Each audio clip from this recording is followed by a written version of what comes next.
What's cracking, y'all? Thank you for tuning back in to episode 4 of Just Be Real.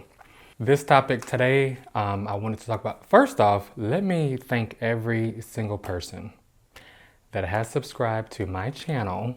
I think I'm well over 70, and I only started this channel just a few weeks ago.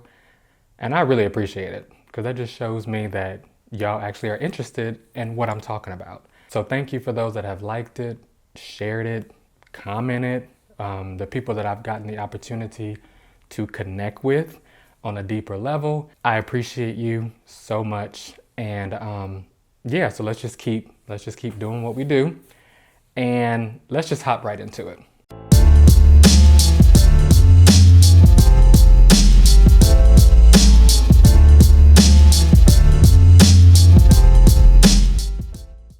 Welcome. If you guys haven't already, please subscribe to this channel. We will be getting real about a multitude of topics from addiction, anxiety, and other things that are affecting a ton of people across the world. Today, I actually wanted to talk about anxiety. But before we get to that, let's talk about this. If you know me, you know that anytime I start a new venture or anything, I go all in. When I started this channel, I didn't just want it to be something that I was just gonna upload with my phone every now and then. I wanted it to be legit. And with legitimacy comes a brand and a logo and a mission. So I just thought of Just Be Real, literally on the spot, got the logo made, and I just wanted to test it out and get it made on a shirt. I'm actually thinking about giving probably like 10 of these away for free, just for marketing purposes, because I just appreciate the people that have, been tuning in. So I want to thank you, hopefully in the near future, with a gift like a sweatshirt.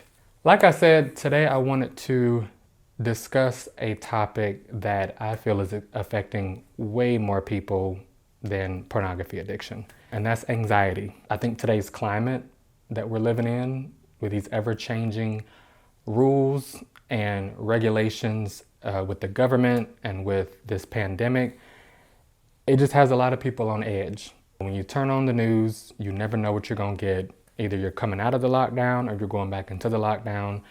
Prices are going up with the food and the gas, and you just really don't know what your future is gonna hold. So it makes you anxious. I didn't even have to take notes for this topic because after over 10 years of struggling with it and experiencing the lowest of lows in this disorder, I pretty much know everything that there is to know. So I wanted to start off by telling y'all a story that relates to anxiety. And it will kind of explain the battle that we all have within like our brains, trying to convince us that something is real when it's really not. I have recently been struggling with anxiety through the roof, like I told y'all in my last videos. But a few months ago, I was invited to a wedding. I knew this guy. We've been knowing each other for years now. He is amazing. I'm probably gonna put his picture up right there. He invited me, I think, over the summer. And so I knew it was coming up. Things weren't that bad initially with me as far as struggling with this whole anxiety situation. I was able to pretty much go out, drive, go places. So I was pretty up for the wedding. So fast forward to October, and things started to go a little downhill. In my mind, I was like, I don't want to cancel. I've been knowing this dude for years. He's met the woman of his dreams. And most of us know the story behind that relationship, which is beautiful. And I didn't want to let him down, but I was also just being plagued with thoughts of what could go wrong, just like anybody with anxiety tends to go into the rabbit hole about. So the day comes and I just decide to go. I wasn't really up for it, but I wanted to push myself and I wanted to be brave and courageous. So I got dressed up, looking GQ, turtleneck, everything. And as soon as I got on the highway, I knew that it wasn't going to be easy with cars passing and stuff like that. With anxiety sounds tend to be louder sometimes, so becomes very sensitive, and then your eyes are like all over the place. So when you're in the highway, you have to be extra cautious anyways because people don't know how to drive. But then when you're struggling with anxiety, you have to be like extra cautious. I just kind of felt like my mind was just trying to stay focused, but it was just scattered everywhere. And that was frustrating me. So I let down the window, tried to get some fresh air in. It seemed to help, but I knew that I had like such a long ways to go that I didn't really know what to do. And normally when something like that happens with me, I will get back off the highway and turn around and come home. But I was like, no, this time is going to be different. I'm just going to a wedding, like just a normal event. So I pulled over 30 minutes in off the highway and I called a friend. Normally I'll call one of my parents, but I called a lady who is actually my neighbor, and she's been helping me on this journey with this technique called neurofeedback therapy. And I'll probably talk about that in a later video. But she's seen me at the depths of this thing. She understands, my situation. So I just decided to call her up and be like, hey, I'm not feeling so good. I'm on this way to a wedding and I just had to pull over for a second. Do you have a moment to talk? Her voice immediately started to calm me down, because normally I don't reach out at all. And if I do, like I said, it's to my parents. But it was just something about me calling her that day because she knows a lot about the brain and how it works and when it comes to disorders and things like that. So the way she explained it was, when I told her what was happening to me on the highway, she said, it's like your logical brain is fighting with your lower brain or your anxious brain, and they're just like fighting back and forth, and you're stuck in the middle. So my logical brain is saying, I'm a great driver. I know what I'm doing. I've been driving since I was 14 years old. And if I just stay in this lane with this much distance between me and another car, most likely I'm going to be safe. But then your anxious brain is saying, well, what if this car over here shoots over here, knocks me out? Or what if I'm going over this bridge, like literally, and it falls? Or, it could be a plethora of things that could just go wrong. So I had that brain and I had this part of the brain just clashing together. And I think that's what was so tiring, and which is why I just went ahead and pulled over. So she suggested, since you're at a gas station, take your time, breathe, go inside, get some water, stretch a little bit, and then come back. And I was like, whatever, like it's not gonna work because I've been through this before. I'm just gonna go home. But I decided to take her advice, and I was looking real good that day anyways. So I was trying to show off my outfit. I was like, somebody gonna see this turtleneck. And I went inside, and by the time I came back, I felt a little calmer. And, she was like, call me if you need me. Let me know, when you make it there. She was like, I know that you're going to be okay. And I think somebody just telling me that and reassuring me, just kind of brought me at ease. And sometimes we all need that reassurance just to say, everything is going to be just fine. Don't worry. As soon as I got back on the highway, I noticed that I started relaxing a little bit more. Like I said, I let down the window. And once I crossed over the bridge to get onto the main highway, all those thoughts and everything just left. It felt so freeing. I turned the music up. I was playing Gucci Mane, Migos, like having a good time on the way to this celebration of a marriage. I was surprised because, like I say, normally I just turn around, but I'm glad I stuck through it. Ended up getting to the wedding, like basically right at sunset. It was beautiful. The sun was right in front of all of us that were in the audience and right behind my friend and his beautiful bride getting married. And there were some moments where I kind of would check out, but then I would bring myself back in. And then once we got to the reception, things got even easier. And I didn't let those thoughts talk me into leaving. I said, I'm gonna stay as long as I want to. And it all worked out. I danced the night away, got to see some old friends from church and stuff like that. And it was a really good time, and I'm glad I stayed. So on the way home, I felt so empowered and victorious. And I woke up the next day, and I think I went to Alabama with my family. We have a motocross track down there, and we were down there just pretty much all day working on the land. So that was the moment that I realized that we don't have to be subject to the thoughts that come in from anxiety that says, you can't do this. What if this goes wrong? You don't know what's going to happen. They're just thoughts, even though they can seem so loud. We have to remember that we're in control at all times, even though sometimes we feel like we're not in control. I went to a party a few months after that, and I saw another friend there, and she mentioned the same thing. She was like, people don't know what it took for me to get here. When we're just out and about, we don't realize the strength that it takes some people to just get up out of bed in the morning, and we just pass by each other on the street and in the mall and in the store, and everybody has their own struggles, and we were all there laughing and kikiing, but you know, some of us that night were struggling. So that's why it's just important to just be kind everywhere you go, because you never know what people are going through. Let's just look up what anxiety is, you know. So no, I don't want to install the new update. Get out of here. So Google says that the definition of anxiety is intense, excessive, and persistent worry and fear about everyday situations. Fast heart rate, rapid breathing, sweating, and feeling tired may occur. So I think we've all heard of, like, you know, butterflies in our stomach because of nerves or whatever.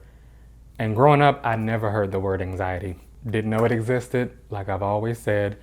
Same with depression. I've only heard of nervousness before you get like on a roller coaster or before you take a test, but never really anxiety. And I didn't start struggling with anxiety until about 12 years ago. Like I told you in my last video, I got baptized and then I pretty much stayed away from porn. But in that same instance, anxiety came in. And at the time, I think I was 17 or 18, so I didn't know what it was. I think things around me started looking unreal, which is derealization. And then months later, I started to feel unreal, which is depersonalization. And I still didn't know what it was. So when I found out about it, and I found out what depersonalization and derealization was, it stemmed from anxiety. I guess because I broke away from porn, it kind of rocked everything out of place. So I started to just feel detached. These thoughts and these phobias started coming in, like phobia of going to the mall, being in large crowds, flying, even thinking about going on a roller coaster, which is something that I used to love to do. All of these fears started coming in like at the same time. So I knew that I had to get to the bottom of what this thing was. And I'm a firm believer that anxiety and fear and worry doesn't just come out of nowhere. There is a root cause to everything that we're dealing with. And I think once you get to the root cause of what it is, then the other symptoms kind of just dissipate. So for me, it was the porn addiction and me severing that behind. And like I said, I didn't realize it at the time, but the more I started studying it and hearing other people's stories, I started to realize that this is what that was. Sometimes anxiety can look like a wide range of symptoms, from sweaty palms profusely. Sometimes your feet can get cold, I guess because the blood is leaving those extremities to go to the heart. Your heart rate actually increases. Like I said, depersonalization, derealization, they're all symptoms of anxiety as well. So you feel out of your body, you feel detached from reality. When I was driving on the highway that day to the wedding, it felt like all the saliva like left my mouth. Like my mouth got really dry, which is, I guess, when I went to go get some water, that's why I felt so refreshed. But that's another symptom, I guess, dry mouth. You become irritated, sounds get louder, or sounds can also appear or sound muffled. You'll also probably get a headache, tension headache. Recently, my anxiety has been looking like me gritting my teeth, which has been so annoying because it actually hurts and you can feel the tension here and up to here. So whatever symptoms you feel from anxiety, just know that as crazy as it may sound, you're not alone. I used to type in symptoms with the word anxiety, and it would be somebody somewhere that was experiencing the same thing. So you're not crazy, because we've all experienced it. The statistics lately have shown that anxiety disorder has increased from 36% in adults ages 18 to 29 up to 42% this year. So that's almost half of adults, I think, in the US that are experiencing an actual anxiety disorder. You can't take this thing lightly, even though it's a mental thing. It has the effects in your body, like I say, the rapid heart rate, the headaches, all those things, they physicalize, even though it's just a mental thing. I remember the first time that I had a panic attack, I was on the side of my mom's bed back in like 2010, and it literally felt like I was about to have a heart attack. So I told my mom, I was like, call the ambulance, because my heart feels like it's about to bust open, and everything just kind of went silent. It felt like I was going into cardiac arrest. And come to find out, it was just a panic attack. But when you're having one, you can't convince that person that they're not having a heart attack, because everything starts to feel constricted. You feel like you can't breathe. And it was the most scariest experience. I've had a couple of them since then, and they're not fun. And if you're like me, when you have your first panic attack, you try to avoid every situation that could possibly lead to another one. So then you start to retreat and you start to isolate. That's the gag, is because you actually can't do that. You actually have to go out, in most cases, and reacclimate to society to show your brain that everything is okay, that there's no danger. But then on the same token, there are times like recently when I noticed that when I do that, it kind of makes things worse. So you have to find time to rest, because your body is taking the time that it needs to adjust to certain changes that you've made. So you got to kind of rest. And I know that that's hard for most people. Hopefully you have a lenient job, you have a supportive family that can come in like mine and kind of help you through the process. That would be my biggest takeaway from this, is I don't know where I would be without my family. And we all own our own business, so they're able to go to the office when I can't. But I've needed this rest. And you got to understand what your body is yearning for. Sometimes our bodies yearn to have a certain type of fruit, like a banana or something. It's calling it to potassium. Sometimes we need tea. Our body yearns for certain things that it just feels like is going to get it back into balance. And the more self-aware you are with yourself, the more aware you'll be with what your body is calling you to. And there are some times where my body is just calling me to rest. And when I try to push myself, like I said, it gets worse. But then there are times where once you've rested up, you can go back out and you start to feel like you're a part of reality again. But anxiety is affecting people across the board. But there are ways that can help you on your journey to getting over your anxiety. I don't think it's something that you have to manage for the rest of your life. I don't believe people were born with anxiety. We were born carefree, such liberated, just beings, that we didn't have a care in the world. We were fearless. And then somewhere along the way, anxiety and fear creeped in. And some of you have been struggling with it probably longer than I have. But there are some things that help. One of those is breathing. How often do we take advantage that when we open up our mouth, that oxygen is just going to be here? But when you get into an anxiety attack, or that mode where you start to feel on edge, you actually notice that your breathing stops, or that you're holding your breath. And we do it subconsciously. I don't know why, but it's just like a chain reaction. So you got to remember to take control of your breath, and breathing in through your nose deeply all the way to your diaphragm, maybe even holding it and then letting it out through your mouth. It brings you back to the present moment, and it brings you back into your body. Nothing else is more important in that moment than that breath. So whatever thoughts come in, let them come in. Don't give them no attention. I don't care where you are. If you're on the road, if you're out of town, if you're with friends, you can always bring yourself back to your breath. And it's free.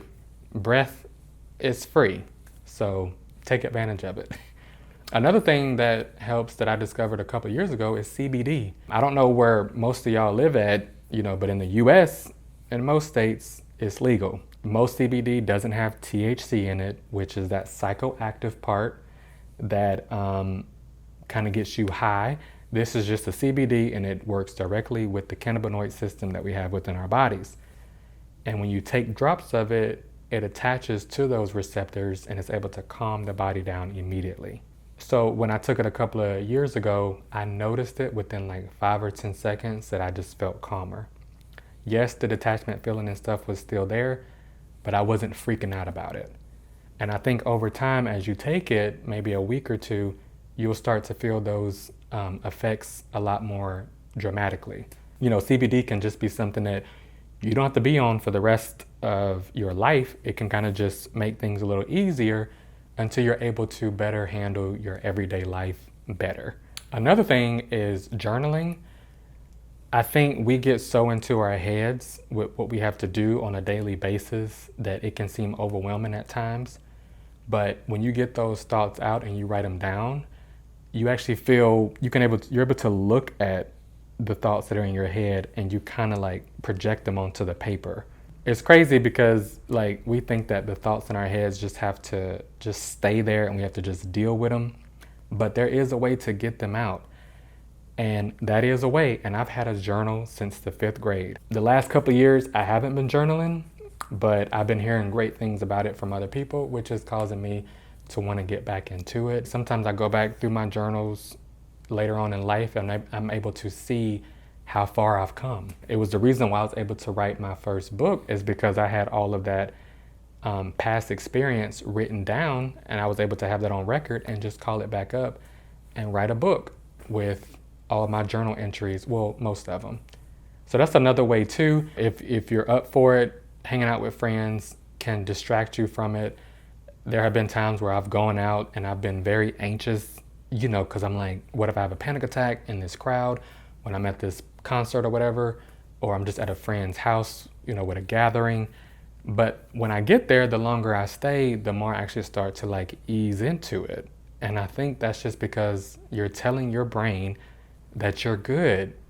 And most of the times we actually drive ourselves away from these places before we even get there because we think about what could go wrong. And 9 times out of 10, sometimes 10 times out of 10, the thoughts that we have of what could go wrong never actually happen. Like when I said I was on the highway and I imagined or thought about if a car were to crash into mine, that it never happened. I mean, and it sucks. I've been in car accidents before and they do happen, but most of the time we're good.